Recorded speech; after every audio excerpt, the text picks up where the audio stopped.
మాజీ మంత్రి వివేకానంద హత్య కేసులో అప్రూవర్ దస్తగిరి కడప ఎస్పీ కార్యాలయానికి వెళ్లారు. తనకు భద్రత కల్పించాలని ఎస్పీకి వినతిపత్రం ఇచ్చారు.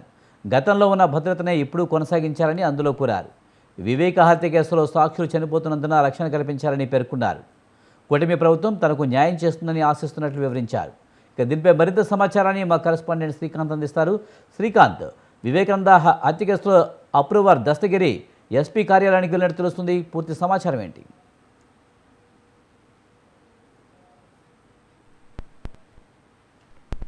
నామాలు చోటు చేసుకుంటున్నాయి. ఈ నేపథ్యంలో దస్తగిరి కూడా అప్రూవర్గా మారి కూడా మొత్తం అన్ని సాక్ష్యాధారాలు చెప్పే దాంట్లో దస్తగిరి కూడా అప్రూవర్గా మారిన నేపథ్యం నుంచి కూడా మొదటి నుంచి కూడా నాకు ప్రాణహాని ఉంది అని చెప్పి చెప్పుకొస్తున్నాడు. ఈ నేపథ్యంలో గత వైసీపీ ప్రభుత్వంలో కూడా పలుమార్లు కూడా అతనికి కూడా ఇది చేసే పరిస్థితులు కూడా అతను కూడా ఖచ్చితంగా సుప్రీంకోర్టు పై ఉన్న స్థానానికి వెళ్ళి కూడా బాడీ గార్డులను కూడా తెచ్చుకున్న పరిస్థితి అవుతుంది. ఇప్పుడు ఖచ్చితంగా ఇటీవల అభిషేక్ రెడ్డి, నిన్న రంగన్న వీరందరూ కూడా మృతి చెందడంతో వెంటనే ఆయన కూడా ఎస్పీని కలిసి ఖచ్చితంగా తనకు సెక్యూరిటీ పెంచాలని చెప్పేసి కూడా కోరాడు. ఈ నేపథ్యంలో ఎస్పీ కూడా ఇటీవల జరిగిన మరణాలపై కూడా సిట్టు విచారణ కూడా ఆదేశించారు.